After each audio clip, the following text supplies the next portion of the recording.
नमस्कार सुगरण family. Divya's fusion किचनमध्ये तुम्हा सर्वांचे स्वागत आहे.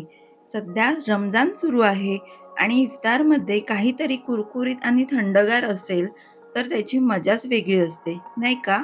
म्हणूनच मी माझ्या काही रोजा असलेल्या मैत्रिणींसाठी 2 खास रेसिपीज घेऊन आली आहे. इन्ग्रीडियंट लिस्ट दिली आहे, स्क्रीनशॉट काढून घ्या.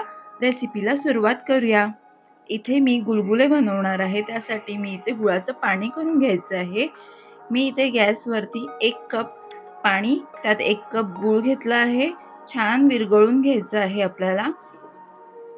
पाक नाही करायचं आहे. ह्याला विरघळून आपल्याला थंड करून गाळून घ्यायचं आहे, मगच वापरायचं आहे. हे झालेलं आहे. काढून थंड करून घेते. इथे मी गुलगुल्याचं पीठ भिजवून घेते. त्यासाठी मी 2 कप गव्हाचं पीठ, बडीशोप, इलायची पावडर आणि चिमूटभर मीठ घालायचं आहे. आणि मगाशी गुळाचं जे पाणी घेतलंय ते थोडं थोडं घालून आपण मिक्स करून घ्यायचं आहे. थोडं थोडं घालते. हे थंड करून घेतलंय मी.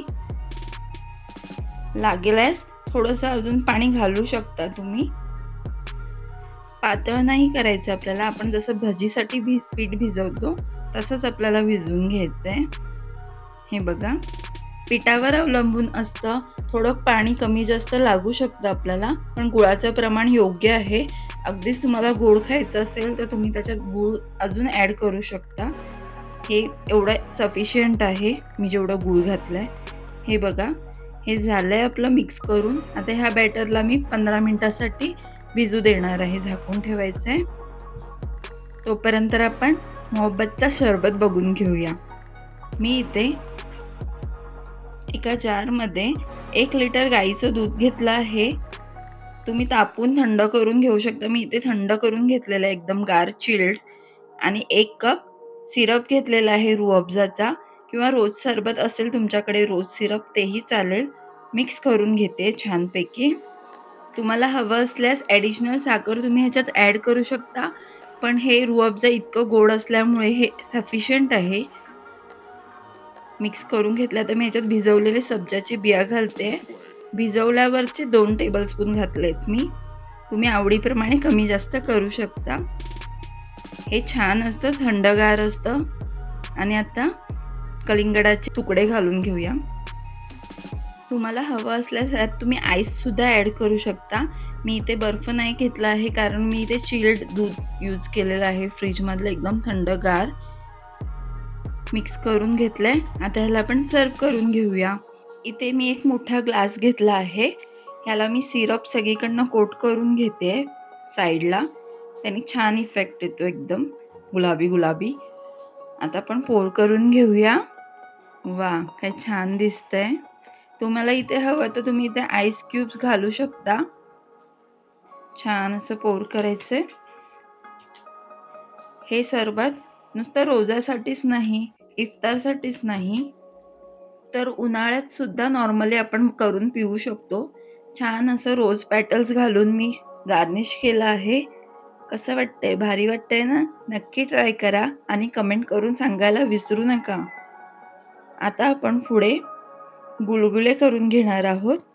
चला तर मग गुलगुल्यांसाठी बघून घेऊया पीठ भिजलंय का ते. आपलं झालेलं आहे 15 मिनटं. पीठही छान भिजलेलं आहे. आता इथे मी 1 चिमूट खायचा सोडा वापरते. हे घालून आपण छान असं मिक्स करून घ्यायचं आहे. याने खूप छान जाळी येणार आपल्या गुलगुल्यांना. तळल्यानंतर आतून खूप छान टेक्स्चर येणार आहे. याला छान मी असं मिक्स करून घेतलेलं आहे. सोडा ऑप्शनल आहे. तुम्हाला नको असेल तर तुम्ही नाही घातलं तरी हरकत नाही, तरीसुद्धा छान येणार आहे. हे असं पाहिजे आपल्याला, अगदी फ्लोवी नाही, काही नाही. तर आपलं हे झालं आहे. आता मी गुलगुले सोडून घेणार आहे. त्यासाठी मी इथे कढईमध्ये तेल तापत ठेवलेलं आहे. तेल तापलं आहे. मीडियम गॅसवरती मी असे गोळे सोडून घेते. हे हळूच असं सोडून द्यायचे आहेत आपल्याला.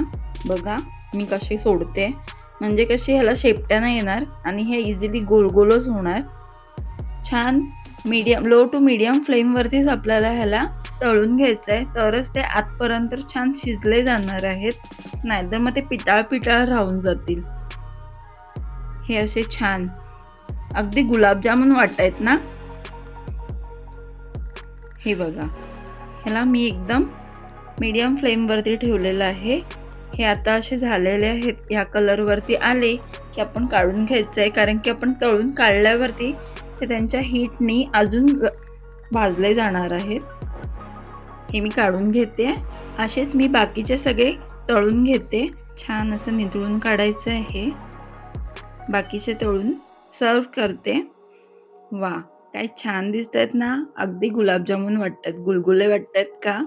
आपले कुरकुरीत गुलगुले आणि थंडगार मोहब्बत का शरबत तयार आहे. रेसिपी ट्राय करा आणि कमेंटमध्ये नक्की सांगा. रेसिपी आवडली तर लाईक करा, शेअर करा, सबस्क्राईब करायला विसरू नका. पुन्हा भेटू नवीन रेसिपीसह. तोपर्यंत हेल्दी खा, हेल्दी रहा.